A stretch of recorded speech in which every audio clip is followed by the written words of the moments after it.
শুভ সকাল বন্ধুরা। আজ 31 জুলাই শুক্রবার।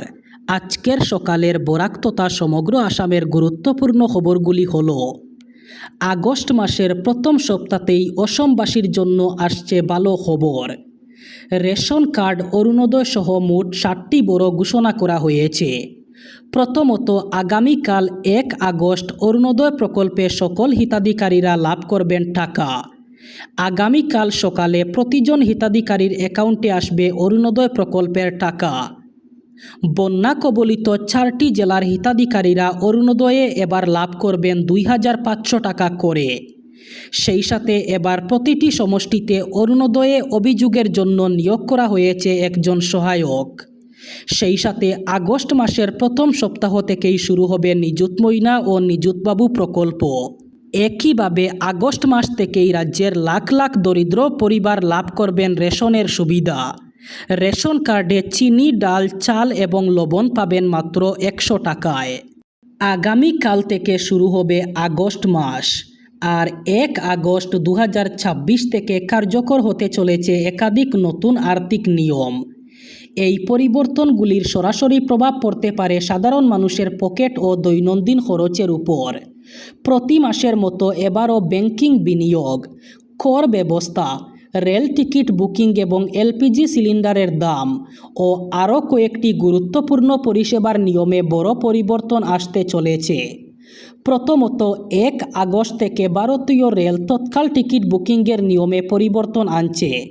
নতুন নিয়ম অনুযায়ী তৎকাল টিকিট বুকিং শুরু হওয়ার সময় থেকেই টোকেন দেওয়া হবে।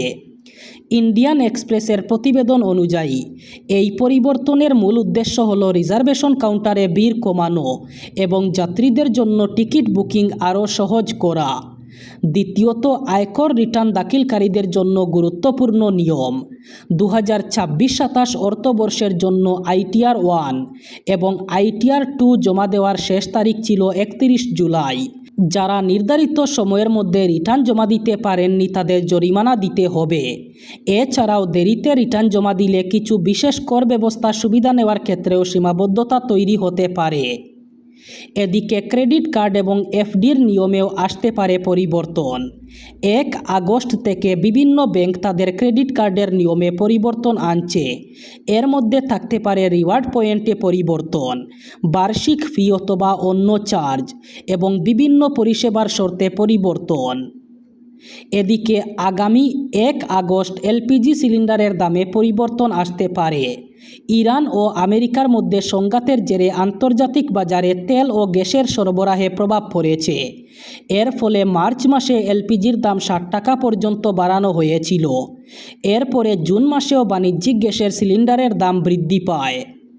তাই আগামী 1 আগস্ট আবার তেল বিপণন সংস্থাগুলি LPG সিলিন্ডারের নতুন দাম ঘোষণা করতে পারে।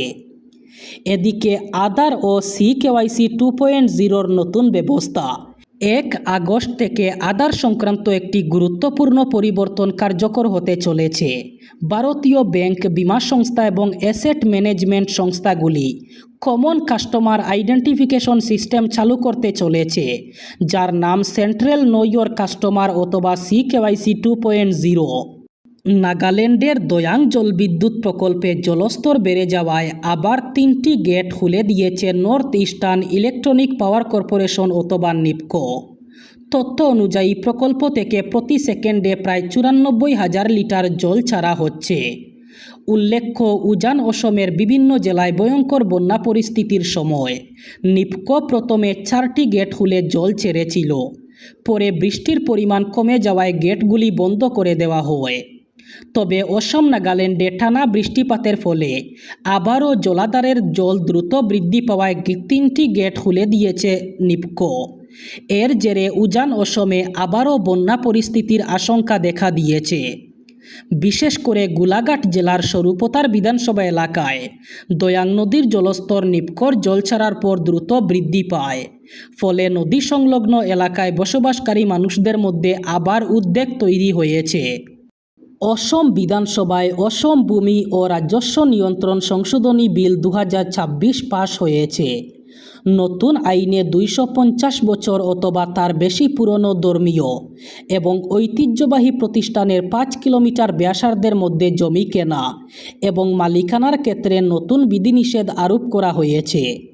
সংশোধনী অনুসারে এলাকার আদি বাসিন্দা অর্থাৎ 2006 সালের 1 জানুয়ারি পর্যন্ত টানা 3 প্রজন্ম অথবা 75 বছর ধরে সংশ্লিষ্ট সংরক্ষিত এলাকায় বসবাসকারী পরিবারগুলি শুধুমাত্র ওই এলাকায় জমি কিনতে পারবে। নতুন আইনে আদি বাসিন্দা, তফসিলি জাতি ও জনজাতি, আদিবাসী জনগোষ্ঠী এবং সুবিধাবঞ্চিত সম্প্রদায়ের মানুষদের নির্দিষ্ট শর্ত সাপেক্ষে সংরক্ষিত এলাকায় জমি কেনা অথবা মালিকানার অধিকারও দেওয়া হয়েছে। বলা হয়েছে, সংরক্ষিত এলাকায় যাদের মধ্যে ইতিমধ্যেই বৈধ জমির পাট্টা রয়েছে তাদের ধর্ম অথবা সামাজিক পরিচয় নির্বিশেষে জমির অধিকার অক্ষুণ্ণ থাকবে। তবে নির্ধারিত শ্রেণীর বাইরে থাকা নতুন কোনো ব্যক্তি ওই এলাকায় জমি কিনতে পারবেন না। সংরক্ষিত ঐতিহ্য এলাকার মধ্যে বেআইনি দখলদারদের উচ্ছেদের ক্ষমতা জেলা প্রশাসকের হাতে থাকবে। সামান্য উন্নতি হলেও গত 2 দিন থেকে অসমে বন্যা পরিস্থিতির আর তেমন কোনো পরিবর্তন হয়নি। গত 24 ঘন্টায় আরও 3 জনের মৃত্যু হওয়ায় চলতি বছরের বন্যায় মৃতের সংখ্যা বেড়ে দাঁড়ালো 78। এখনও 7টি জেলায় প্রায় 3 লক্ষ মানুষ বন্যার কবলে। এর মধ্যেই আগামী 3 দিন ভারী থেকে অতি ভারী বৃষ্টি এবং বজ্রবিদ্যুৎ সহ ভারী বর্ষণের পূর্বাভাস দিয়েছে মৌসুম ভবন, যা পরিস্থিতিকে আরও জটিল করে তুলতে পারে বলে আশঙ্কা। অসমের বিপর্যয় মোকাবিলা দপ্তরের সর্বশেষ বুলেটিন অনুযায়ী নতুন 3টি মৃত্যুর মধ্যে 2টি শিবসাগর এবং 1টি গোলাঘাট জেলার। বর্তমানে বন্যার প্রভাবে সবচেয়ে বেশি ক্ষতিগ্রস্ত 7টি জেলা হল শিবসাগর, চড়াইদেও, গোলাঘাট, যোরহাট, নোয়াগাঁও, বিশ্বনাথ এবং কামরূপ মেট্রো। এই জেলাগুলির মোট 551টি গ্রাম এখনও বন্যার জলের তলায়। অযোধ্যায় বাবরি মসজিদ ধ্বংস করা উচিত নয়, এই ধরনের কথা বললেই কেউ দেশদ্রোহী হয়ে যায় না। এক মামলার শুনানিতে এমনই পর্যবেক্ষণ বোম্বে হাইকোর্টের। উচ্চ আদালতের বিচারপতি মাদম জামদারের বক্তব্য, দেশে নাগরিকদের ভিন্ন মত পোষণের অধিকার রয়েছে। 1992 সালের 6 ডিসেম্বর বাবরি মসজিদ ধ্বংস করে দেওয়া হয়। পরে 2024 সালের 22 জানুয়ারি ওই জায়গাতেই রাম মন্দির প্রতিষ্ঠা করা হয়। এ নিয়ে বিতর্কের অন্ত নেই। সম্প্রতি বাবরি মসজিদ ধ্বংস সহ একাধিক বিষয় নিয়ে সরব হয়েছিলেন সোশ্যাল ডেমোক্রেটিক পার্টি অফ ইন্ডিয়ার 2 সদস্য। এর জেরে তাদের বিরুদ্ধে এফআইআর দায়ের করা হয়। ঘটনার তদন্তে নেমে 2025 সালের 3 ডিসেম্বর অভিযুক্ত ফিরোজ আব্দুল ওয়াহাব খান এবং মোহাম্মদ রফিক গুলাম রসুল আনসারির বিরুদ্ধে বহিষ্কারের নির্দেশ জারি করেছিল মুম্বাই পুলিশ। স্পষ্ট জানিয়ে দেওয়া হয়, 1 বছর মুম্বাইতে ঢুকতে পারবে না 2 জন।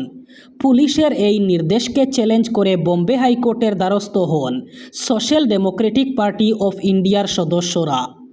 পুরো বিষয়টি শোনার পর বহিষ্কারের নির্দেশ বাতিল করে দেয় হাইকোর্ট।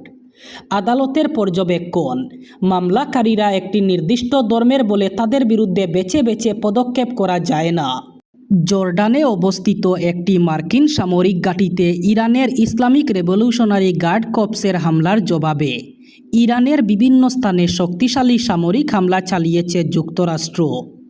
এই তথ্য জানিয়েছে কাতার ভিত্তিক সংবাদ মাধ্যম আল জাজিরা।